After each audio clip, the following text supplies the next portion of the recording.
동기부여가 되는 그런 시간이 되기를 저는 바라는 마음에서 이렇게 말씀을 시작을 해봤습니다.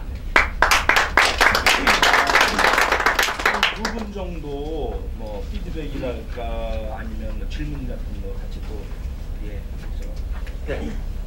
우리 세계 선교의 동향과 감리교 선교 전략에 대한 포커스를 가지고 말씀드리겠습니다. 수고 많이 하셨고요.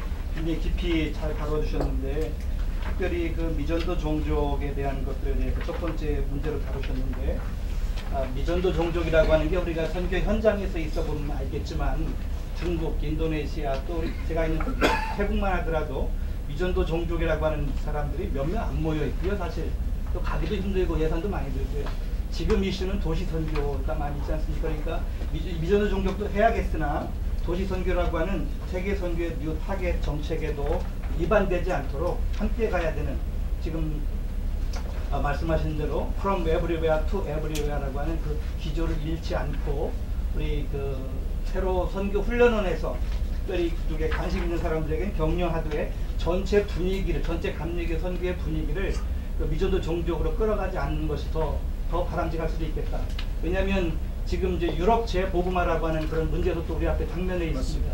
그래서 그 문제까지도 우리가 이왕이면 이제는 유럽 재복음화 같은 경우는 시니어 중에서, 예를 들어서 지금 중국에서 이렇게 원치 않게 나오신 분들이 인도네시아, 말레이시아 화교교회에 가서 선교하시는 것처럼 혹시 영어권에 계신 선교사님 중에서도 유럽 재복음화를 위한 투자 같은 것도 전략적으로 감안할 수 있겠다 생각이 들고요.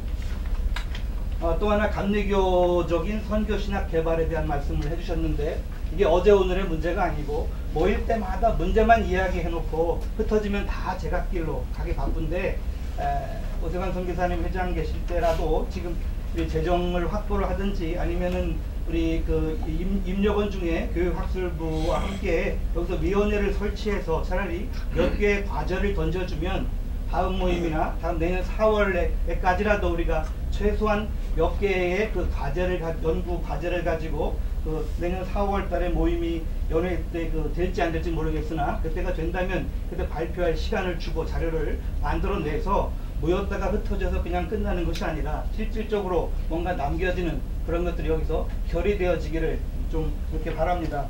세 번째로 너무 많이 했죠. 세 번째로 지금 우리 잘 말씀해 주셨는데 이제 우리가 선교 관리부 시대는 이제는 아닌 것 같고요. 이제 케어라고 하는 단어를 조심스럽게 그래서 부르신 것 같아서 굉장히 고맙게 생각하는데, 이제는 세계적인 선교 지원부로 나아가야 될 길들을 찾아야 될 시대가 되었다 생각이 되어져서 아주 발제를 해주신 우리 김용주 부장님께 감사한 마음 갖고 있습니다. 고맙습니다. 네. 좀 나온 김에 이제 필리핀도 나오고 뭐 미종족도 나오고 이렇게 듣다 보니까 저는 이제 유럽에서 선교를 같이 하고 있잖아요. 그래서 필리핀 선교를 하면서 참 많은 걸 배웠다. 왜냐면은 그때 보면은 젊었을 때고 부딪히고 막 그러는데 그러면서 많이 배웠다는 생각이 들고, 그래서 저는 늘 필리핀을 고맙게 좀 생각하고 있습니다. 또 하나 이제 유럽 선교, 이제 미종족 선교하고 유럽 선교하고 비교한다면은 한 체코에 있는 목사를 만났어요. 옛날에는 3,000명 됐다고 그러는데 지금 60명밖에 없다. 그러니까 교회는 굉장히 아름답지만, 건물은 굉장히 아름답지만 이제 교회는 60명밖에 안 된다. 이런 이야기를 들었을 때 사실 저는 그런 걸 보면서 좀 능력 있는 선교사님들이 유럽에 좀 오셔가지고 빈 건물 많으니까 같이 사역을 하면 좋겠다는 생각도 들고, 또 하나는 한국도 이러지 않을까. 아이고. 좋습니다. 저 같은 경우는 아까 이론 연구에 대한 부분을 아까 말씀하셨는데, 실은 국가의 어떤 기관도 그거에 대한 어떤 정책과 연구를 하는 팀들이 있다는 거예요. 그렇다고 한다면 우리 감리교라고 하는 본부 자체에 실은 해외 선교에 대한 어떤 연구 파트가 전혀 없다는 거예요.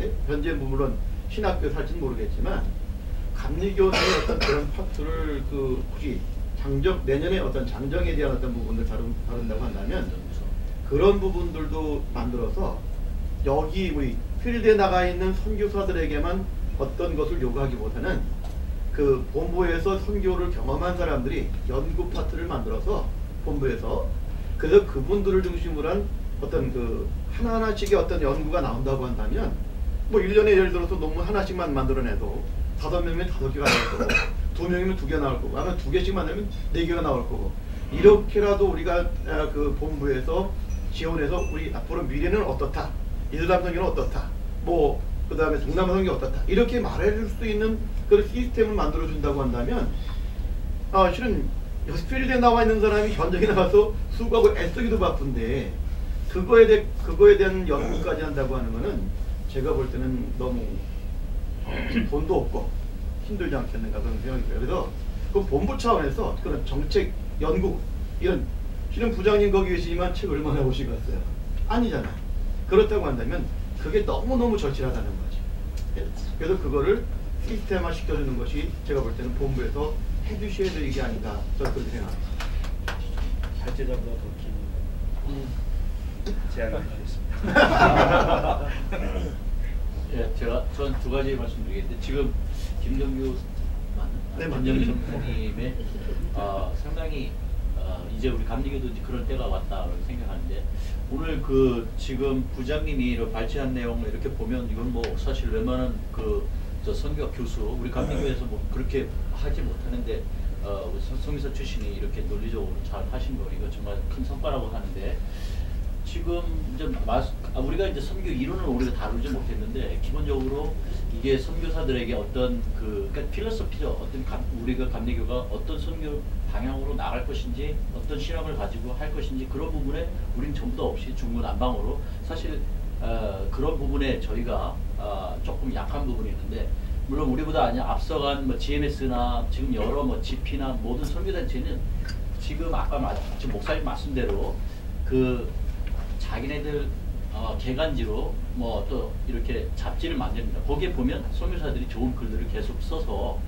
우리도 안 하는 건 아니죠. 우리도 그 선교부에 저기 기획부에서 이렇게 있었던 일만 이렇게 우리에게 보내줍니다. 그렇지만 어떤 이론 새롭게 어떻게 우리가 나가야 되고 지역별로 그런 부분도 우리가 지금 나가는 거에서 조금만 지금은 이제 뭐랄까요 이북으로 지금 뭐라 해야 되죠? 그 메일로라도 우리가 저 선교사님들의 리더분들을 이렇게 글들을 꼭 정기적으로 이렇게 실게 해서 자꾸 토론하고 자꾸 대화의 소통을 넓혀보면 상당히 지금 그 부분은 지금 우리가 당장 뭐 연구소 세울 만한 그런 형태는 안 되지만 그런 부분은 우리가 충분히 부장님이 여기에 한 달에 한두 사람씩 지명을 해서 글 좀 써라 해서 그 다음에 또 부장님도 그런 부분을 좀 해주시면 글 쓰라 할 때는 돈 줘요. 예. 그 다음에 한 가지 더는 지금 글쎄 김대규 선교사님이 오실란지는 모르겠는데 글쎄 또 그분이 다루실란지는 모르겠는데 우리가 맨 처음에 초기에 첫 번째 시니어 대회를 하면서 그러니까 선교국 독립을 우리가 내세웠습니다. 근데 이제 그분들은 이제 거의 다 은퇴하셨는데 그때 이제 그 주제가 어떻게 흘러가고 있는지 그럼 우리가 그 지금 이 선교 행정에서 다른 게 아니라 그러니까 그런 이제 우리가 선교가 그게 독립이 된다면 뭐 다른 거 아니죠. 재정이죠. GMS를 이제 우리가 비교를 해봐서 재정 부분에 우리가 그런 재정 부분을 단일화, 그러니까 통합이나 GMS처럼 우리들의 은행을 단일화해서 거기에서 우리들의 은퇴와 그 우리들의 뭐랄까 복지 같은 거를 빼고 그거를 선교사에게 이렇게 그 교단에서 일률적으로 이렇게 주는 그런 부분은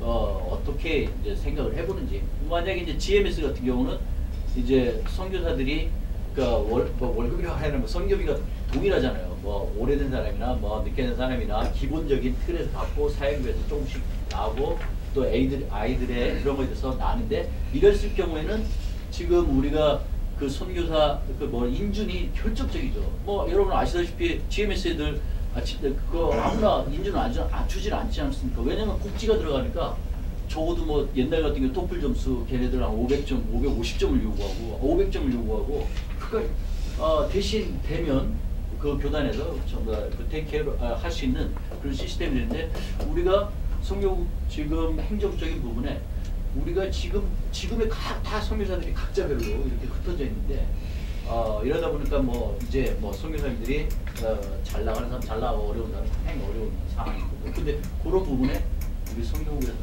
어떻게 좀 생각을 하고 계획이 있는지 좀 들어보고. 네, 지금 그 시간 관계로 이건 마무리하고요. 이따가 그 저녁에 분야별 전략회의 끝나고 조금 더 시간 있으시면 얘기하고 지금 3시까지 휴식 시간을 갖고 3시에 충성연회 잠깐 소개하는 시간 갖고 그다음에 MK 제너레이션 갖도록 하겠습니다.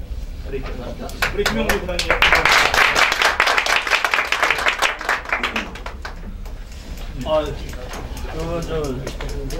김용 부장님 이렇게 선교사 출신이 사무실에 앉아있으니까 참 좋다는 생각이 들어요.